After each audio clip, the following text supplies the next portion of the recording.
When it comes to the world of satellite communications, choosing between the different options out there can be quite confusing, even with a seemingly endless amount of product reviews that are paid for by the companies themselves. And that's kind of an issue. Almost all of the product reviews out there on these devices are from the perspective of a couple of different kinds of people, such as the hipster backpacker who wouldn't survive a disaster even with a GPS communicator, or the weekend traveler, aka small business owner who does a product review because they are trying to sell the device to you. Also, most actual reviews of satellite communications technology seem to all kind of fall into the same category of going to some remote and scenic location, turning the device on, sending a message, and marveling that it works. In other words, a lot of people are impressed with the overall technology of satellite communication or even the physical device itself, which is perfectly fine. Satellite communication in the palm of one's hand is very impressive to say the least. And all of the satellite communicators currently being sold on the market right now will function. They will work depending on what you're trying to do with them. But therein lies the problem: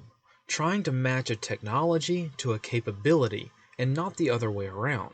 A lot of people purchase these devices and pick a monthly subscription plan with the goal of making it fit into their adventures. People buy a gadget and then try to figure out a use for it. And even more dangerously, some people change their risk management priorities because they think that having a magic SOS button in their pocket makes them invincible. We think that a better thought process would be to figure out what capabilities you need and then choosing a technology that fulfills this requirement, with as little modification to your mission and your risk as possible. And these days, when everything is more expensive and people are struggling financially, we think a different approach is needed, especially when it comes to purchasing expensive products such as these. So today we're going to cover a few different options for satellite communications from a perspective of our unique needs. And let's begin by talking about why we, individually or as an organization, need satellite communications capabilities. As one can probably imagine, we are not the typical North Face wearing, soy latte swigging, ultralight eco hippie backpackers. When we go out into the wilderness areas where there are no communications, we aren't going there to align our chakras or become one with Mother Earth. We have real work to do. Training, setting up observation posts, building off-grid shelters, caching supplies, all the while writing and creating content for you guys and gals out there,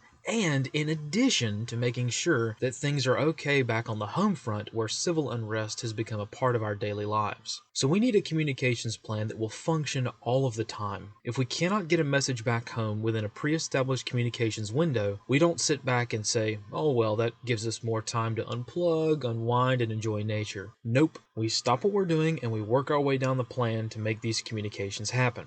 Also, all of us tend to travel internationally a decent bit, mostly to nations and locations that aren't particularly friendly. I personally have used my satellite communicators in conflict zones more times than I have for hiking or backpacking, which is something that's not exactly advisable for reasons we'll get into later, but the bottom line is that sometimes we are on the grid, but the grid itself is not suitable. In a lot of countries, one cannot simply call 911 or their version of it, and even if a country has a national emergency phone network that actually works, you might find that calling the local government authorities to your exact location might not be the best option for survival. Which leads into something that's important to point out because it will affect every device that we're going to talk about today, which is the concept of what constitutes an emergency. In ye olde worldy times, back just a couple of decades ago, before satellite communicators were mainstream, we had devices like the ultra-simple personal locator beacons. Basically, it was just a small device that, when you hit the SOS button, that signal was transmitted to a satellite, which beamed it down to a rescue center where the staff then contacted the appropriate agencies of whatever country or location that you were in. So one might be able to see the problem with these early devices.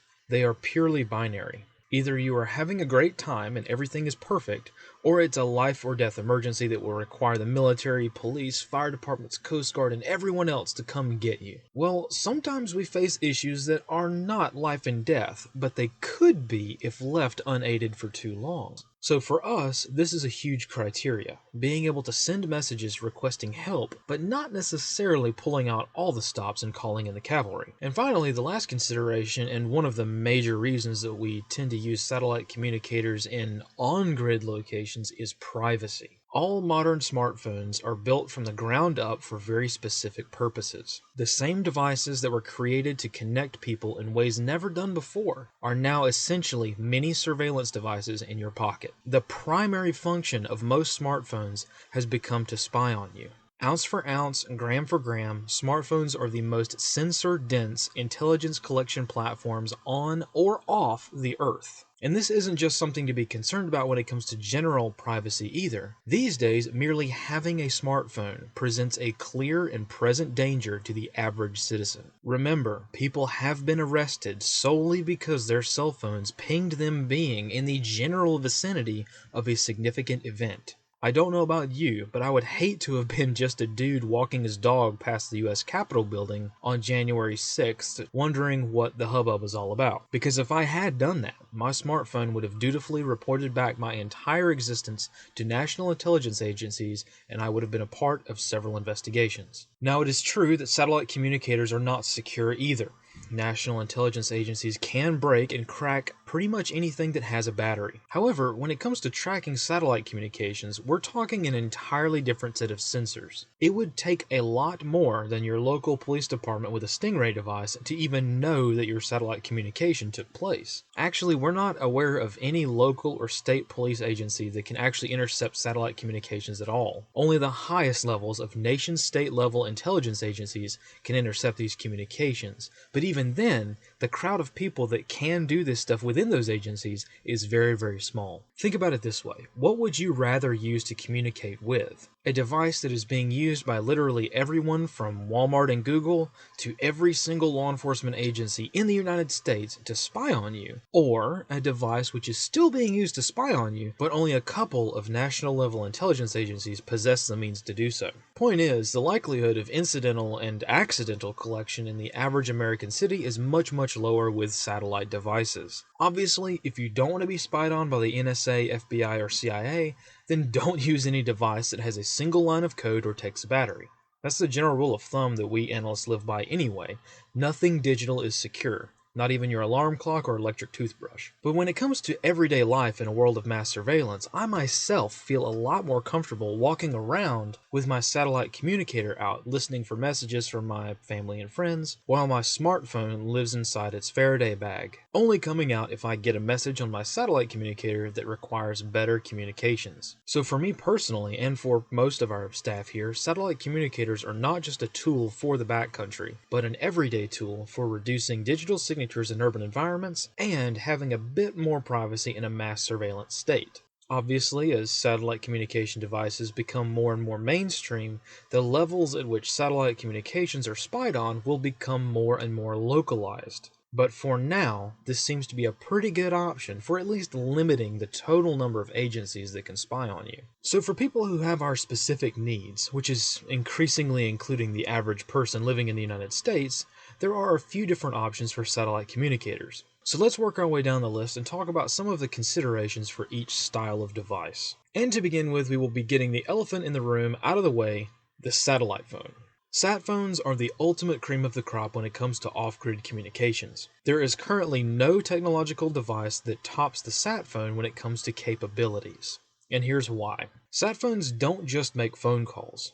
Nowadays, most of them can send text messages, send emails, and even surf the web, albeit using what's basically a dial-up connection and an interface that looks like the very early days of the internet. For some people, like us, this is a necessity. Sometimes there's nothing that can replace a phone call. And if you engage in risky travel plans in nations or locations that aren't super friendly, to include the United States, a sat phone is going to be a life-saving piece of gear, because you can place a phone call to anyone in the world, not just an emergency coordination center. And one can easily go down the list of scenarios in which this is far preferable to hitting that SOS button on a beacon. And one of those scenarios is war. If you take a look at the terms of service for most satellite communicators on the market, you will find that that magic SOS button doesn't work if you are in a certain blacklisted country or in a location that the company that you have service through defines as a conflict zone.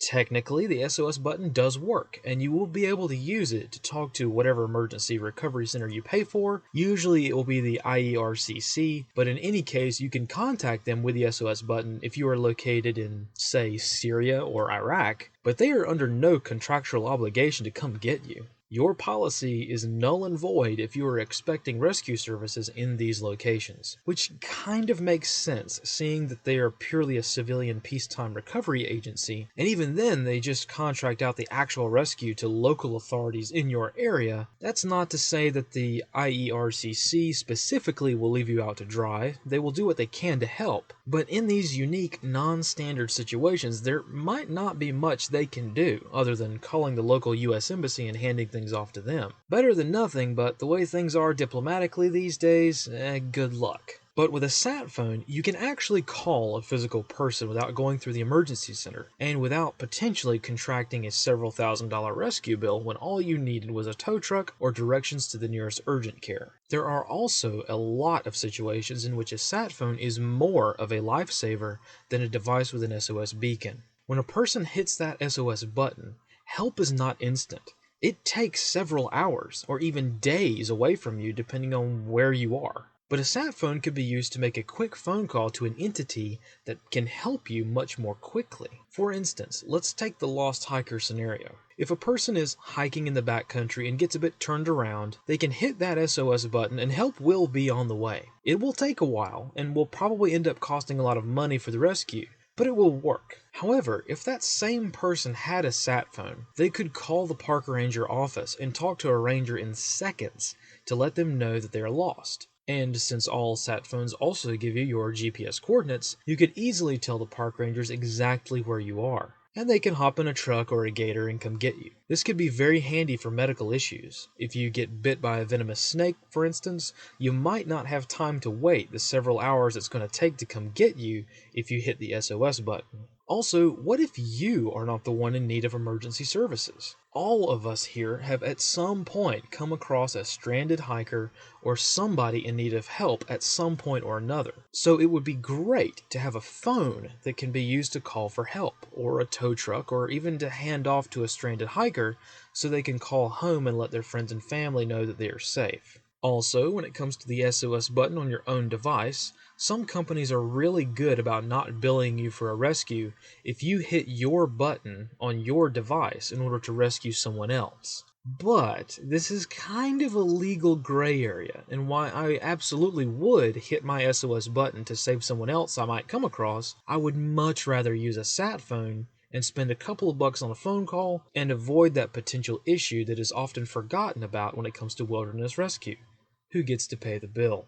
So satellite phones have a lot of benefits, and like I mentioned, they are arguably the best and most reliable communication device that a person can use to talk to anyone on Earth at any instant. But there are a lot of cons, and the main con for buying a satellite phone is the massive cost.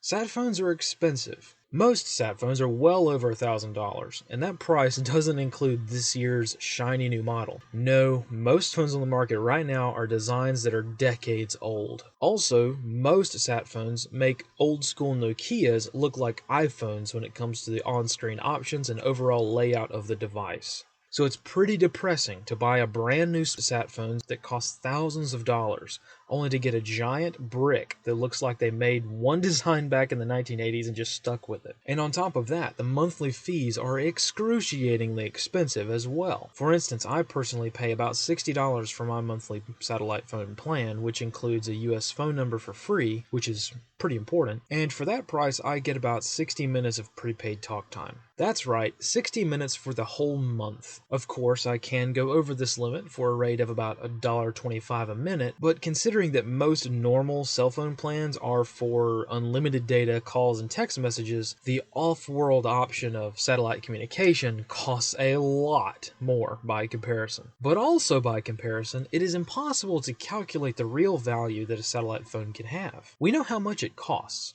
We know the exact price of these devices and these plans, so we can calculate how much it's going to cost. But what's really impossible to know is how much a phone call is worth when you really need to make it, such as in an emergency. Too often we try to equate the price or cost of a technology with its value, but based on how many lives have been saved with satellite communications, it's not really possible to adequately convey the value of such devices in an emergency. They are invaluable, or even not really in an emergency situation, but in situations where several events occur in which the capability of making a phone call in an off-grid location would be really helpful. If you frequently find yourself in situations like this, or you place great value on this capability, then a sat phone would be a great option for you. Now, up next are the devices at the extreme end of the spectrum, the PLBs or personal locator beacons. These devices are most definitely old school in terms of the more modern options that I will discuss in a moment, but old school does not necessarily mean that they do not still have a use. Personal locator beacons are very simple devices and they have only one job to do. These are meant to be thrown into a backpack or vehicle and forgotten, only taken out when there is a life or death emergency. As a result, most of these devices have non-user replaceable lithium batteries, which is fine for long-term storage, but not so great for constantly testing your device before an outing. But these devices do not need a subscription. You simply sign up and register your device and that's it. No monthly service fee or anything other than the original purchase price. Which, when PLBs were popular years ago, this was quite preferable to the only other alternative at the time, the satellite phone. Also, most PLBs don't use the same constellation of satellites that other systems use. PLBs have their own network of satellites called the COSPAT-SARSAT system. This was an international collaboration between the United States and Russia and a few other nations back in the 1980s, with the goal of providing an international search and rescue notification system for all kinds of industries and individuals. Also, most PLBs emit a radio homing beacon that can be intercepted by search and rescue aircraft to better direction find you once they get close. Remember, this is older technology, and back in the day, these satellites and devices didn't have the capability for data. So all they did was receive the radio signal from your device, triangulated it using other satellites, and let the emergency center know that your beacon serial number was activated in this general area. Since these satellites are government owned and operated, the initial rescue efforts are also government controlled, an important distinction from other options on the market. For instance, if you activate a PLB within the United States, the first agency that would be notified that you need help is the U.S. Air Force, who will then hand off your beacon activation to state governmental rescue agencies or Coast Guard officials if you are offshore. This is a big difference between some of the other options out there that we will discuss next. So PLBs have their place. A device that has a constellation of satellites solely dedicated to search and rescue is pretty handy for redundancy. But these days we have other devices that offer different and much more capabilities for around the same price. Technological improvements and new satellite constellations means that today we have a huge category right in the Goldilocks zone between sat phones and PLBs. Satellite communicators. These devices fulfill the gap in capabilities between having just a life and death emergency button on a PLB and having the high cost of a sat phone. And for that reason, these devices have exploded in popularity, so much so that there are now many different devices in this category when compared to their old school competitors. Currently, there are really only two major companies offering these types of devices, Garmin and Spot,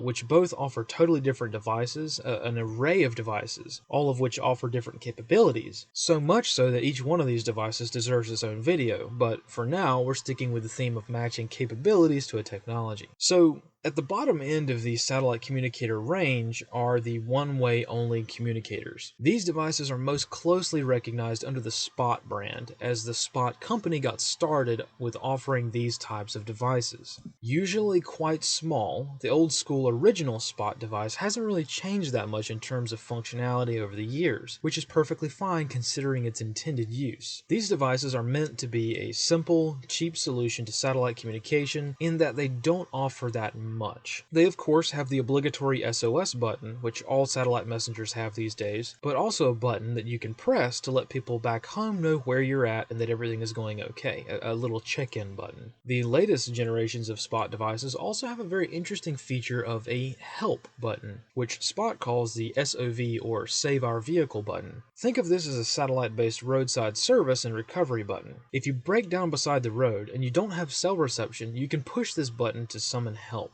But instead of going to an emergency center which dispatches rescue personnel, this goes to a call center that locates you and calls a tow truck for you. Of course, this requires a small monthly fee of, at this moment, $3, but it's an important feature that is absent from Spot's competitor, Garmin. Another feature that isn't talked about a lot when it comes to Spot devices is their concealability. Spot devices are very small and can quite easily be concealed on one's person, no matter what a person is wearing. So if you are at the beach or a swimming hole where you're wearing nothing but a swimsuit, clothing which is notorious for not being able to conceal or carry really anything at all, you can still carry a small satellite communicator like the Spot Gen 4 and no one will ever notice that you have it. And speaking of the Spot Gen 4 specifically, it's one of the most waterproof devices there is. Not water resistant, waterproof. So I actually take mine in the water with me all the time, tucked and tethered away unnoticed in a zippered pocket. And considering that with tracking turned on, you could literally leave this device on 24/7, tracking your position every hour, and just replace the extremely common AAA batteries once every couple months. Sure, this is a very specific use and probably not needed for most people, but if you find yourself prioritizing compactness and concealability over two-way communication, these types of devices offer some great capabilities. However, the most common satellite communicators on the market right now offer two-way communication. The first devices that did this were made by LBRY, which was quickly bought out by Garmin, who took that technology and now puts it in at least half a dozen different devices. Likewise, the other main company that does this is Spot again, who recently came out with their sort of competitor to the Garmin's inReach devices,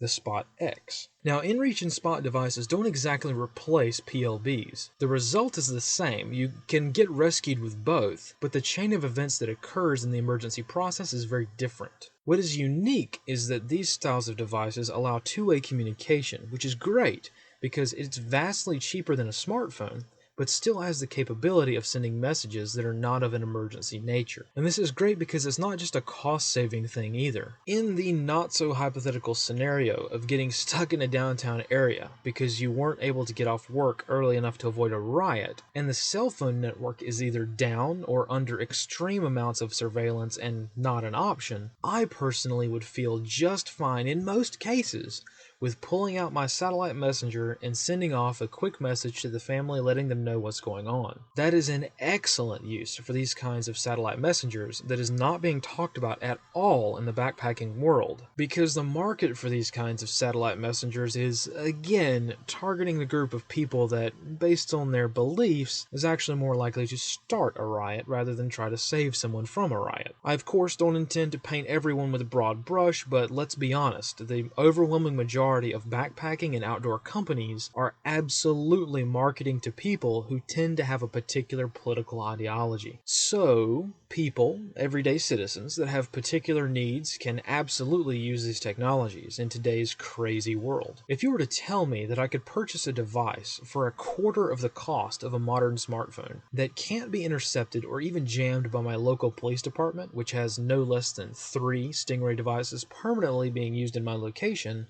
and the monthly plan for such a device is about $15 a month, I'd say sign me up immediately. Now granted, one would have to be quite naive to think that the national level spying agencies aren't tracking your every message with one of these devices. Which leads to our next point of note, anonymity. It's not possible to register a satellite communicator anonymously. Actually, I take that back. Technically it is. None of the satellite providers that I myself have service with, to include sat phone providers, asked for any identification when signing up, even though they probably were supposed to. So in theory, you could use a fake name and a burner prepaid Visa card to sign up for such services, but we would strongly advise against this if you only have one device for life-saving purposes. Remember, the SOS function on your beacon is tied to an insurance policy, an insurance policy which is sure to be canceled in the event that you have to use that SOS function and the people at the company discover that you used a fake name to sign up. And sort of on the lines of anonymity, we come to another major consideration, or questions that must be asked when it comes to satellite communications,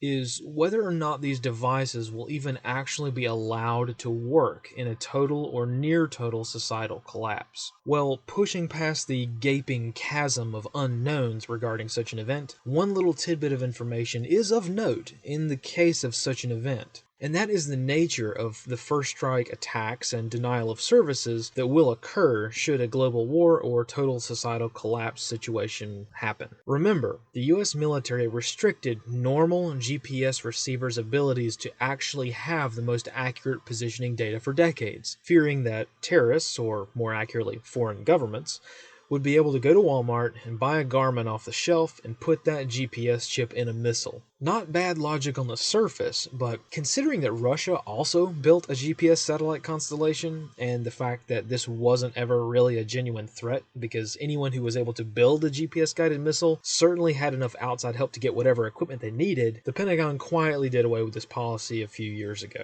But we must never forget the nature of that relationship. It is only through the grace of the military-industrial gods in the Pentagon that we are allowed to actually even use generic GPS satellites in the first place. So the logic continues that if one can giveth, one can certainly taketh away. And considering the DoD's recent interest in things like GPS spoofing and other space-related weaponry, and also considering the current federal government's and pretty much every politician's aspirations of totalitarianism becoming a more real threat to average citizens every day, it does stand to reason that one of the more important technologies that is going to get locked down for military or government-only usage is satellite communications. But that would have to be a truly insane, world-ending situation, because shutting down a satellite constellation has much more consequences than banning an individual from the entire internet or even shutting down an entire website for an entire country. Not every single person with power in this country, and certainly not every single agency within the federal government, has a handy encrypted satellite radio in their office. A lot of official, military, and diplomatic communications goes over the Iridium network through devices that are registered to seemingly normal everyday citizens. So even though the fear of the capability for government agencies to shut down satellite communications is a genuine concern, the likelihood that this would happen is also at this point extremely remote. Too much of the heart and lifeblood of our nation relies on satellite communications. From all international shipping and oil production to clandestine military operations, the federal government is cripplingly reliant on not just the military side of satellite communications, but also the recreational consumer side of things, which is something that we mere peasants can take advantage of. And that's really what satellite communicators and sat phones can be used for in the context of our modern world. Yes, these devices are intended for a specific set of uses, and of course are not as capable as most other communication devices like smartphones. However, considering the options that are currently out there,